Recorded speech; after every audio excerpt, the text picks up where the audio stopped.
Baakiyalakshmi upcoming எபிசோடில் கோபியை பாக்கியா ஹாஸ்பிட்டலில் சேர்த்தது மட்டும் இல்லாமல் இங்கே எழிலில் ஆரம்பித்து செலியன் இனியா ஈஸ்வரி அத்தனை எல்லாருக்குமே கால் பண்ணி கோபி ரொம்ப சீரியஸாக இருக்காரு, ஹாஸ்பிட்டல் வாங்கன்னு எல்லாருக்குமே இன்டிமேட் பண்ணிடுறாங்க. இங்கே எல்லாருமே ஹாஸ்பிட்டலில் வந்துடுறாங்க. வந்த உடனே இங்கே ஈஸ்வரி ரொம்பவுமே பார்க்க பரிதாபமாக பயங்கரமாக அழுகுறாங்க. ஈஸ்வரியால் தாங்கிக்கவே முடியல. ஈஸ்வரி சொல்கிறாங்க, பாக்கியா கோபிக்கு இப்போது எப்படி இருக்கு, நான் போய் ஒரு வாட்டி மட்டும் பார்த்துட்டு வரவா அப்படின்னு ஈஸ்வரி கேட்க பாக்கியா சொல்கிறாங்க, இல்லைத்த, டாக்டரு உள்ளே செக் பண்ணிகிட்ருக்காங்க, உயிருக்கு ஆபத்து இல்லைன்னு தான் நினைக்கிறேன். இருந்தாலும் அவங்க இப்போது ஐசியூவில் அப்சர்வேஷன் வச்சுருக்காங்க. அதனால் இப்போ நாம் பார்க்க முடியாத, டாக்டர் வரட்டும், நான் கேட்டு பார்க்குறேன் அப்படின்னு சொல்ல, பாக்கியா எனக்கு ரொம்ப பயமாக இருக்குடி, ஒரு வாட்டி மட்டும் நான் கோபியை பார்த்துக்கிறேன்டி, எனக்கு பெத்த வயிறுடி, பாவம் என்னை புள்ள என்ன பண்ணுறான்னு தெரில. இங்கே இருந்த வரைக்கும் ராஜா மாதிரி பார்த்துட்டு இருந்தேன். ஆனால் அவன் என்னைக்கு நம்மளாம் வேண்டாம், அந்த ராதிகா தான் முக்கியம்னு அவன் பின்னாடி போனானோ அன்னைக்கு அவனுக்கு சனி ஆரம்பிச்சிருச்சுடி. பாவண்டி என் புள்ள, அவனுக்கு சூதுவ தெரியலடி, சேராத இடம் சேர்ந்து இப்போது இப்படி ஆயிட்டான்டி. அவனை ஒரு வாட்டி நான் பார்த்துக்கிறேன் பாக்கியா அப்படின்னு சொல்ல, அத்தை நானா உங்கள் புள்ளையை பார்க்கக்கூடாதுன்னு தடுத்து நிப்பாட்டியிருக்கேன். ஏத்த இல்லை, நான் உங்கள் புள்ளைய இந்த வீட்டில் நீங்கள் இருக்கக்கூடாது, வீட்டை விட்டு வெளியில் போங்கன்னு நான் அமிச்சேண்ணா. என்னத்த, எல்லா தப்பும் அவர் தானத்தை பண்ணார். அவரை ராஜா மாதிரி நான் பார்த்துட்டேன்ல வீட்டில் வச்சு. ஆனால் அவர் பாக்கியா முக்கியம் இல்லை, பாக்கியா படிக்காதவ, பாக்கியாவால் எதுவுமே பண்ண முடியாது, பாக்கியா வீட்டில் சமைச்சு போட மட்டும் தான் லாய்க்கு அப்படின்னு அந்த ராதிகா பின்னாடி நானாத்த அமுச்சு வச்சேன், அவர் தானத்தை போனார். ஆனால் இன்றைக்கி நீங்கள் என்னமோ ராதிகா அப்படி இப்படி பாக்கியா பரவாயில்லன்னு இன்றைக்கி பேசி என்னத்தை பண்ணுறது?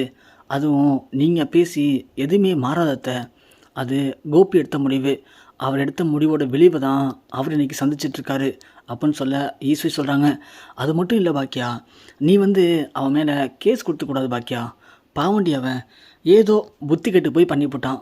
அதுக்காக நீ போய் உடனே முறுக்கிக்கிட்டு அவன் மேலே போலீஸ் ஸ்டேஷனில் போய் கேஸ் கொடுத்துருக்க. அதுவே அவனுக்கு ஒரு மன உளைச்சலாக இருக்கும்ல, என்னடா இப்படி ஆகிட்டோமே நம்ம நிலமை, நம்மளை பாக்கியா அசிங்கப்படுத்திட்டாலேன்னு அவனுக்கு குற்ற உணர்ச்சி இருந்திருக்கும் பாக்கியா. அதுதாண்டி இப்படி ஆகிட்டான். நீ ஃபஸ்ட்டு வழியாக நீ போயிட்டு கேஸை வாபஸ் வாங்கு, கேஸை வாபஸ் வாங்கிட்டு வந்தாலே பாதி பிரச்சனை முடிஞ்சிடும் பாக்கியா அப்படின்னு சொல்ல, என்னத்தை சொல்கிறீங்க? அவருக்கு நெஞ்சு வந்ததுக்கும் நான் கேஸ் கொடுத்ததுக்கும் என்ன சம்மந்தம் இருக்குது? அவரால் எத்தனை உயிர் தீர்மானிக்கு போக பார்த்துச்சு. அப்போது அந்த பாவம்லாம் எங்கே தப்பி கழிக்க போகிறீங்க? அந்த பாவம் தான் இன்றைக்கி அவர் படுத்திருக்காரு அப்படின்னு சொல்ல இங்கே ஈஸ்வரி பயங்கரமாக அழுகுறாங்க. கரெக்டாக டாக்டர் அப்போ வெளியே வராரு. வந்த உடனே இங்கே டாக்டர் சொல்கிறாரு, அவருக்கு உயிருக்கு ஆபத்தில், இப்போது கொஞ்சம் செயற்கை சுவாசம் கொடுத்துருக்கோம், அவருக்கு நெஞ்சில் கிட்டத்தட்ட ஒரு 80% மேலே அடப்பு இருக்குது, அதை சரி பண்ணி ஆகணும், அதனால் அவருக்கு இப்போது ஆப்ரேஷன் பண்ணி ஆகணுமா, அப்படி பண்ணால் தான் உயிரை காப்பாற்ற முடியும் அப்படின்னு சொல்ல, இங்கே பாக்கியா ஒன்று சரிங்க டாக்டர் அப்படின்னு சொல்லிடுறாங்க. இங்கே ஈஸ்வரி கேட்குறாங்க, என்ன பாக்கியா டாக்டர் என்னமோ சொல்கிறாரு அப்படின்னு கேட்க பாக்கியா சொல்கிறாங்க, அதையோ அத்தை பயப்படாதீங்க, இப்போல்லாம் நிறைய பேர் ஓப்பன் ஹார்ட் சர்ஜரி பண்ணிக்கிறாங்க, அது பண்ணிக்கிறது நல்லது தான் அத்தை, ஒன்றும் பயப்பட வேணாம் அப்படின்னு சொல்லவும், சரி பாக்கியா அதுக்கெல்லாம் செலவு ஆகுமேடி பயங்கரமாக அப்படின்னு சொல்லவும், இங்கே பாக்கியா சொல்கிறாங்க, ராதிகாவுக்கு ஃபோன் பண்ணத்த எடுக்கலை, நீங்கள் வேணால் உங்கள் நம்மளேருந்து ராதிகாவுக்கு கால் பண்ணி பாருங்கள், ராதிகா வந்துட்டா பணம் கட்டிடுவாங்க, அதோட ஒரு சில ப்ராசஸ்லாம் இருக்கும் போல், அதெல்லாம் சைன் பண்ணணும்ல அப்படின்னு சொல்லவும், இங்கே கரெக்டாக நர்ஸ் வந்துடுறாங்க. மேடம் சாருக்கு ஓப்பன் ஹார்ட் சர்ஜரி பண்ணணும், ஒய்ஃப் யார் கையெழுத்து போடுங்க அப்படின்னு சொல்ல, இங்கே பாக்கியா சொல்கிறாங்க, அத்தை சொன்னல ராதிகாவை கால் பண்ணுங்க அத்தை, நான் நிறைய வாட்டி கால் பண்ணிட்டேன், ராதிகா எடுக்க மாட்டுறாங்க, வீட்டுக்கும் போனேன், ஆனால் அவங்க வீட்டில் இருக்க யாரும் வெளில வரவே இல்லை அப்படின்னு சொல்லவும், இங்கே ஈஸி சொல்கிறாங்க, என்ன பாக்கியா என்ன நினச்சிட்ருக்க நீ, ராதிகாவை கால் பண்ண சொல்கிறேன், சைனா போடுறி அப்படின்னு சொல்லவும், ஐயோ அத்தை உங்களுக்கு புரியலையா சிஸ்டர், அதை கொடுத்துட்டு போங்க, நான் அவன் எடுத்து வரேன் அப்படின்னு சொல்லிட்டு, இதில் மனைவி தான் அத்தை கையெழுத்து போடணும், நான் எப்படி போட முடியும் அப்படின்னு கேட்க, ஐயோ பாக்கியா நீ கையெழுத்து போடலாம் போடுறி அப்படின்னு சொல்கிறாங்க. அத்தை உங்களுக்கு புரியலன்னு நினைக்கிறேன், இதில் ஒய்ஃப் தான் கையெழுத்து போடணும், கோபி என்ன டிவோர்ஸ் பண்ணிட்டாரு, சட்டப்படி இப்போது ஒய்ஃப்னா அது ராதிகா தான் கையெழுத்து போடணும், அதுதான் கரெக்டாகவும் இருக்கும்.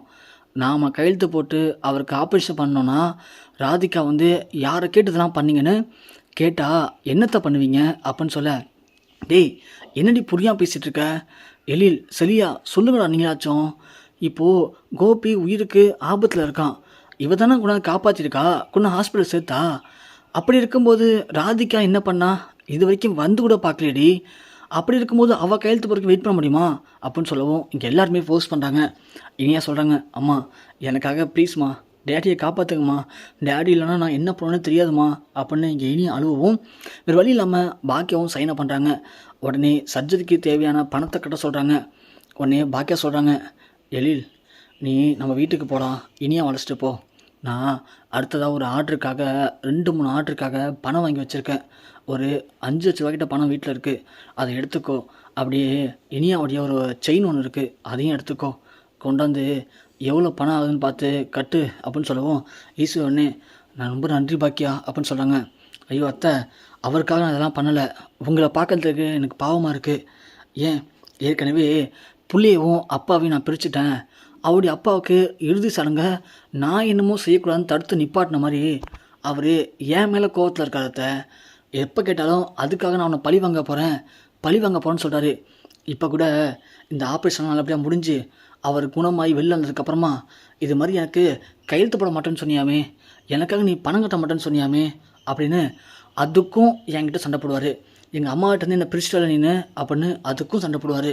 அப்புறம் அதுக்கும் பழி வாங்க போகிறேன்னு ஏதாவது பண்ணுவார். அதனால தான் சொல்கிறேன், நீ போயிட்டு எடுத்துருவா எழில் அப்படின்னு சொல்லி எழில் அமுச்சுடுறாங்க. இங்கே கரெக்டாக ராதிகா எழில் கால் பண்ணும்போது எடுத்துடுறாங்க. போகிற வழியில் எழில் இங்கே எல்லா உண்மையும் ராதிகாட்ட சொல்கிறாங்க. உடனே ராதிகாவும் அவங்க அம்மாவும் பதறி அடித்து ஹாஸ்பிட்டலுக்கு ஓடி வராங்க. பார்த்தா இங்கே அப்போ தான் கோபியை நார்மல் வார்டுக்கு மாற்றுறாங்க. ஆப்ரேஷன்லாம் முடிஞ்சு இங்கே ராதிகா கேட்குறாங்க, கோபிக்கு என்னாச்சு அப்படின்னு கேட்கும்போது டாக்டர் வந்து அப்போ தான் சொல்கிறாரு, அவருக்கு இப்போது ஓப்பன் ஹார்ட் சர்ஜரி நல்லபடியாக பண்ணி முடிச்சாச்சு. கொஞ்சம் மூச்சு விட கஷ்டமாக இருக்குது, அவ்வளோதான். ஒரு 2 or 3 ஹவர்ஸ்க்குள்ளே ஓரளவுக்கு நார்மல் ஆகிடுவார், பயப்பட வேணாம் அப்படின்னு டாக்டர் சொல்லவும் ராதிகா ஒன்று பதறி அடித்து போய், என்ன பாக்கியா அவருக்கு ஆப்ரேஷனே பண்ணிட்டீங்களா அப்படின்னு கேட்குறாங்க. ஆமாம் ராதிகா, அவருக்கு 80% மேலே அடப்பு இருந்துச்சான், ஆப்ரேஷன் பண்ணால் தான் அவர் உயிரை காப்பாற்ற முடியும்னு சொல்லிட்டாங்க. அதான் உடனே ஆப்ரேஷன் பணம் கட்டி பண்ண சொல்லியாச்சு அப்படின்னு சொல்லவும் இங்கே கமலா கேட்குறாங்க, ஏய் பாக்கியா என்ன நினச்சிட்ருக்க நீனு, யாரோட மாப்பிள்ளைக்கு யார் ஆப்ரேஷன் பண்ணுறது, எப்படி ஆப்ரேஷன் பண்ணாங்க, கட்டின பொண்டாட்டி ராதிகா வீட்டில் இருக்கும்போது அவளை கேட்காம எப்படி பண்ணாங்க அப்படின்னு கமலா கேட்க, உடனே ஈஸ்வரி, என்னடி கட்டின பொண்டாட்டி எங்கே போயிருந்தா, 6 மணி நேரமாக என் பையன் உயிருக்கு போராடிட்டு பாக்கியை கொண்டு வந்து ஹாஸ்பிட்டல் சேர்த்து இப்போ ஆப்ரேஷனே பண்ணி முடிச்சு அவன் உயிரை காப்பாற்றிருக்கா, 6 மணி நேரமாக கட்டின பொண்டாட்டி எங்கே போயிருந்தா அப்படின்னு கேட்க கமலா ஒன்று, அதெல்லாம் உங்களுக்கு எதுக்குங்க, என்னதான் இருந்தாலும் கட்டின பொண்டாட்டியோட அனுமதி இல்லாமல் இப்படிலாம் பண்ணியிருக்கக்கூடாது, நான் போய் போலீஸில் கம்ப்ளைண்ட் கொடுக்குறேன் அப்படின்னு சொல்ல உடனே இங்கே ஈஸ்வரி பேசுகிறாங்க. என்னடி கம்ப்ளைண்ட் கொடுப்போ, ஏன் கட்டின பொண்டாட்டி வீட்டில் இருக்கும்போது என் பையனை வளைச்சி போட்டிங்களே ஆயி மோளம் சேர்ந்துட்டு, அப்போது இந்த அசிங்கம் தெரியலையா உங்களுக்கு, கட்டின பொண்டாட்டி வீட்டில் இருக்காதுன்னு, அப்போ மட்டும் மாப்பிள்ளை நல்லவன் நல்லா பணக்காரன் அவனை வளைச்சி போட்டால் நம்ம உட்காந்து சாப்பிட்லாம் செட்டிலாம் இல்லைன்னு தானே எங்கள் குடும்பத்துலேருந்து கோபியை பிரித்து அழைச்சிட்டு போனீங்க. அப்படி அழைச்சிட்டு போனவனை எப்படி பார்த்துக்கணும், அவனை பாவம் என் புள்ள இப்போது உயிருக்கு போட்டிகிட்டு இருக்கான், என் பொண்ணு மாதிரிடி பாக்கியா, அவன் மட்டும் கரெக்டான நேரத்தில் ஃபோன் எடுத்து அவன் எங்கே இருக்கான்னு கேட்டு வந்து காப்பாற்றி ஹாஸ்பிட்டலில் சேர்க்கலனா அவன் கதையை இன்றைக்கி முடிஞ்சிருக்கோண்டி, கட்டின பொண்டாட்டியான் வந்துட்டாளுங்க இங்கே ஆட்டிக்கிட்டு அப்படின்னு ஈஸ்வரி சொல்ல கமலா ஒன்று, இங்கே பாருங்கம்மா தேவைலாம் பேசிட்டு இருக்காதீங்க, அவர் என்ன இருந்தாலும் என் வீட்டு மாப்பிள்ளை அப்படிங்கவும், என்னடி மாப்பிள்ளை, என்ன மாப்பிள்ளை, அவன் பாக்கியை வந்து டிவோர்ஸ் பண்ணியிருக்கான், அவளுக்கு பிள்ளைங்க இருக்குது, அவன் என் புள்ள, எனக்கு அப்புறம்தான் உங்களுக்கு அவன் மாப்பிள்ளை புருஷலாம் அப்படின்னு ஈஸ்வரி சொல்ல, அதான் உங்கள் புள்ளே இல்லை ஒன்றும் இல்லைன்னு சொல்லிட்டு போயிட்டீங்களே, அப்புறம் என்னத்துக்கு இங்கே வந்தீங்க அப்படின்னு கேட்க, அதை வந்து இப்போ அவனை சொல்ல நான் அது எனக்கும் என் பிள்ளைக்கு இருக்கிறதடி, அதை பற்றி பேசுறதுக்கு இங்கே எவ்வளோக்கும் உரிமை இல்லை அப்படின்னு ஈஸ்வரி சொல்ல உடனே பாக்கியா, ஐயோ போதும் நிப்பாட்டுறீங்களா, இப்போ உங்களுக்கு என்னங்க பிரச்சனை, உங்களுக்கு என்ன பிரச்சனை, இப்போது அவர் உயிரை காப்பாற்றுனது பிரச்சனையா, அவருக்கு ஆப்ரேஷன் பண்ணது பிரச்சனையா, என்ன பிரச்சனை உங்களுக்கு அப்படின்னு கேட்க, இங்கே அப்புறம் பாக்கியா அவர் எப்போல்லாம் உன் வீட்டுக்கு வந்துட்டு வராரோ அப்போல்லாம் எங்கள் வீட்டில் பிரச்சனை தான், அதனால் நீங்களாம் முதல்ல கிளம்புங்க அப்படின்னு சொல்ல உடனே இங்கே இனியா கேட்குறாங்க, எதுக்கு நாங்கள் கிளம்பணும், என்றைக்கு எங்கள் அப்பா உங்களை பார்த்தாரோ, உங்களையும் உங்கள் பொண்ணு என்றைக்கு பார்த்தாரோ அன்னிலேருந்து தான் எங்கள் டேடிக்கு எல்லாமே மோசமாக நடக்க ஆரம்பிச்சிது, எங்கள் டேடி எப்படி அப்படி தெரியுமா? எங்கள் டேடி எங்களுக்காகவே வாழ்ந்தவர். ஆனால் அவருடைய மனசை மாற்றி ஆசை வார்த்தை காட்டி எங்கள் டேடி இன்னைக்கு இந்த அளவுக்கு ஆளாக்குன நீங்கள் தான் மோசமானவங்க. உங்கள் முகத்தில் எங்கள் டேடி முடித்தாலே எங்கள் டேடிக்கு தான் திரும்பவும் எதனா பிரச்சனை வந்துடும். ஒழுங்கா முதல்ல இந்த இடத்த விட்டு நீங்கள் கிளம்புங்க எல்லாம் அப்படின்னு சொல்லவும், இங்கே பார்த்தியா ராதிகா இந்த குடிசத்தை என்ன பேச்சு பேசுது அப்படின்னு இங்கே கமலா சொல்லவும், ஈஸ்வரி கமலாவை பலான்னு அறிகிறாங்க. என்னடி என்ன போனா போதுன்னு பார்த்தா ரொம்ப வாய் போரா போயிட்டுருக்கு. என்ன ஒண்டை வந்த பிடாரி ஊர் பிடாரி வரட்டின மாதிரி என் பேத்தியவே குடிச்சத்தான்னு சொல்கிறியா? இங்கே பாரு ஹாஸ்பிட்டல்னு பார்க்குறேன், இல்லை சந்து சிரிச்சிடும், ஒழுங்கு மரியாதை இங்கேருந்து போயிடுங்க அப்படின்னு சொல்ல, இங்கே நர்ஸ் வந்து மா என்னம்மா இங்கே சத்தம், ஏமெல்லாம் அடிச்சுக்கிறீங்க, பேசாமல் அமைதியாக இருங்க, இங்கே யார் பாக்கியா உள்ளே பேஷண்ட் கூப்பிட்றாங்க வாங்க அப்படின்னு சொல்லவும், பாக்கியா உடனே உள்ளே போகிறாங்க. ஈஸ்வரி பின்னாடியே போகிறாங்க. ராதிகா பாத்தியாடி ஒரு நைட்டு நீ அவர்கிட்ட சண்டை போட்ட, அதுக்குள்ளே பாக்கியா அவரை எப்படி கைகளை முடிச்சிட்டா பார்த்தியா? மாப்பிள்ளை கண்ணு முடிச்சதும் ஒன்று முதல்ல கூப்பிட்ருக்கணும், ஆனால் பாக்கியாவை கூப்பிட்றாரு, இதுலேருந்து என்ன தெரியுது அப்படின்னு சொல்ல, அம்மா நீ போதும் வாயை மூறியா, வீட்டில் நடக்க எல்லா பிரச்சனைக்காரமே நீ தான், அவர் எப்போ பார்த்தாலும் ஏற்றி விட்டு இப்போது இவ்வளோ பிரச்சனைக்காரன் நீ தான். நான் அன்றைக்கே சொன்னேன் நமக்கு இதெல்லாம் வேணாமான்னு சொன்னேன், கேட்டியா? நான் என்றைக்கு இவரை கல்யாணம் பண்ணிக்கிட்டேனோ அன்றைக்கி என்னுடைய சந்தோஷம் நிம்மதி என்னுடைய ஃப்ரீடம்னு எல்லாத்தையும் இழந்துட்டேன். இப்போது அவருக்காகவே பல்ல கடிச்சிட்டு வாழ்ந்துருந்தேன். இப்போது அவரே என்னை வேணான்னு சொல்லிட்டு என்னை தூக்கி போட்டு போனார். கடைசியில் எங்கே போய் சேரணுமோ அங்கேயும் சேர்ந்துட்டாரு. இப்போது அவங்க குடும்பத்தில் இருக்க எல்லாரும் அவர் தூக்கிக்கிட்டு ஆடுறாங்க. இதெல்லாம் எனக்கு தேவையாம்மா? நான் பட்டு நிம்மதியாக இருந்திருப்பேம்மா. நீ தான் அவரை கல்யாணம் பண்ணிக்குன்னு சொல்லி என்னை போட்டு டார்ச்சர் பண்ணேன்.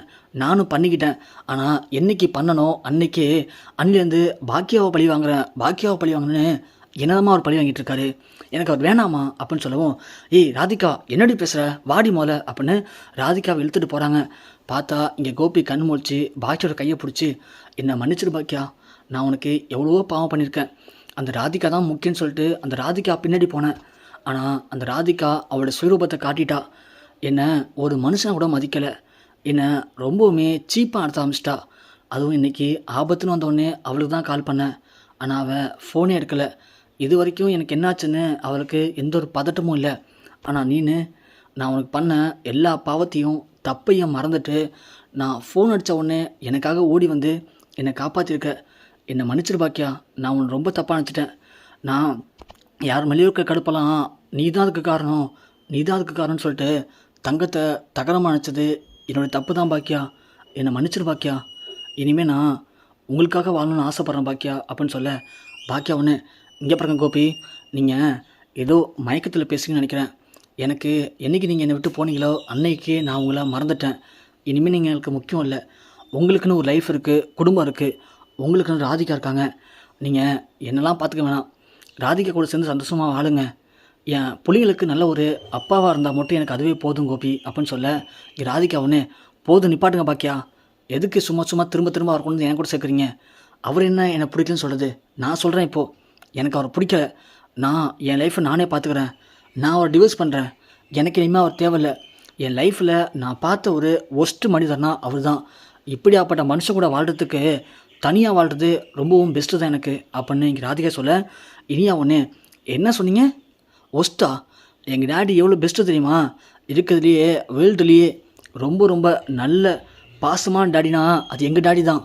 அந்த டேடியை ஒழுங்காக பார்த்துக்காத மோசமான லேடி தான் நீங்கள் போய் எங்கள் டேடியை பற்றி பேசுகிறீங்களா அப்படின்னு சொல்ல, இங்கே ராதிகா ஒன்று பார்த்தீங்களா பாக்கியா, இதுதான் இப்படியாப்பட்ட குடும்பத்தில் தான் கோபி இருக்குன்னு ஆசைப்பட்றாரு.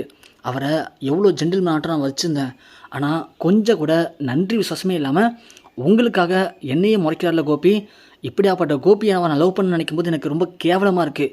இப்படியாப்பட்ட மனுஷன் கூட இனிமேல் நான் வாழ மாட்டேன், வாமா போகலாம் அப்படின்னு சொல்லிட்டு இங்கே ராதிகா கமலா அழைச்சிட்டு கிளம்பிடுறாங்க. கோபி கண் கலங்குறாரு. ஈஸ்வரி சொல்கிறாங்க, பாத்தியா கோபி, நீ இந்த ராதிகா தான் ரொம்ப நல்லவ, என்னை மதிக்கிறா, எனக்கு அவள் கூட இருக்க தான் பிடிச்சிருக்குன்னு சொல்லி பாக்கி அவள் தூக்கி போட்டு போனேன். கடைசியில் பாத்தியா கோபி உன் நிலமை எப்படி இருக்குன்னு சொல்லிட்டு ஹாஸ்பிட்டலில் உயிருக்கு போட்டிக்கிட்டு இருக்க. ஆனால் இந்த நேரத்தில் கூட அவளுக்கு அவளோட ஈகோ தான் முக்கியமாக படுது. ஏன் எனக்கு கால் பண்ணலன்னு கேட்குறா, ஏன் உங்கள்கிட்ட பேசுகிறான்னு கேட்குறா, எதுக்காக உங்கள் மேலே அக்கறை போகிறான்னு கேட்குறா. இப்படியாப்பட்டவளாடா கோபி உனக்கு ஏற்ற மருமக, ஏற்ற பொண்டாட்டி? ஏண்டா பாக்கியாவை பாடுறா கோபி, நீ எங்களை அம்போன்னு விட்டுட்டு போனாலும் பாக்கியா எங்களுக்காக வாழ்ந்துட்டுருக்கா கோபி. கொஞ்சமாச்சும் யோசிச்சு பாரு கோபி. உனக்கே நல்லா புரியும்டா. உன் வாழ்க்கையில் ராதிகா ஒரு கெட்ட கனவா நினச்சி மறந்துடுறா. நீ திரும்பவும் பாக்கியா கூட சேர்ந்து சந்தோஷமாக வாழணும் கோபி. அதுதாண்டா நம்ம குடும்பத்துக்கும் உன்னுடைய எதிர்காலத்துக்கும் நல்லதா கோபி அப்படின்னு இங்கே ஈஸ்வரி பேச கோபி அப்படியே கண் கலங்கி அழுகுறாரு. டக்குன்னு நர்ஸ் வந்துடுறாங்க. மா என்னம்மா பண்ணுறீங்க? பேஷண்ட்டை இப்போல்லாம் ஸ்ட்ரெயின் பண்ண விடக்கூடாதுமா. அவருக்கு ஹார்ட் சர்ஜரி பண்ணியிருக்கு. இப்போல்லாம் பண்ணாதீங்க. அவருக்கு சந்தோஷமான விஷயத்தை மட்டும் சொல்லுங்கள். அப்போ தான் அவர் சீக்கிரமாக குணமாவார். நீங்கள் அவரை இப்போல்லாம் அழுவ விட்டீங்க அப்படின்னா ரொம்ப சீரியஸாக போயிடுமா. சொல்கிறது கேளுங்கம்மா, எல்லாம் வெளில போங்கம்மா அப்படின்னு சொல்ல இங்கே ஈஸ்வரி சொல்கிறாங்கம்மா ஒரு செகண்ட் மட்டும் பேசிட்டு போகிறேம்மா. கோபி இங்கே பாடுறா, இது உன்னுடைய எண்ட் ஆஃப் த டே நினச்சிக்கடா கோபி. நல்லா யோசி. வெளியில் வரும்போது நீ பாக்கிய தான் முக்கியம் நினச்சி வந்தனா கண்டிப்பாக இனிமேல் இருக்கிற கொஞ்ச காலமாச்சும் நீ உன் வாழ்க்கையில் நீ பார்க்காத சந்தோஷத்தை பார்ப்ப. ஆனால் திரும்பவும் பாக்கியா எனக்கு செட் ஆக மாட்டா, ராதிகா தான் வேணும்னு சொல்லிட்டு வெளில வந்தனா கண்டிப்பாக நீ இனிமே வாழ்கிற கொஞ்ச நாள் கூட உனக்கு நரகமாக போயிடும் கோபி அப்படின்னு ஈஸி சொல்ல கோபி ரொம்பவுமே ஃபீல் பண்ணுறாரு. நாம் எடுத்தது எவ்வளோ பெரிய தவறான முடிவு அப்படிங்கிறத இன்றைக்கி நம்ம உணர்ந்துட்டோம். ராதிகா நமக்கு முக்கியம் இல்லை. என்றைக்குமே நம்ம கண்ணுக்கு எது பச்சையாக தெரியுதோ அது கண்டிப்பாக பச்சையாக இருக்காது. நமக்கு பிடிச்ச லைஃப்பை விட நம்மளை பிடிச்சிக்கிட்டு நம்மளை ஏற்றுக்கிறாங்க பார்த்தியா, அந்த லைஃப் தான் நமக்கு கரெக்டாக இருக்குங்கிறத நான் இன்றைக்கி உணர்ந்துட்டேன். இனிமேல் பாக்கியாவுக்கு ஒரு நல்ல புருஷனாகவும் என் பிள்ளைங்களுக்கு உண்மையிலேயே நல்ல ஒரு டேடியாகவும் இருக்கணும்னு ஆசைப்படுறேன்னு சொல்லி கோபி ரொம்பவுமே ஃபீல் பண்ணுறாரு.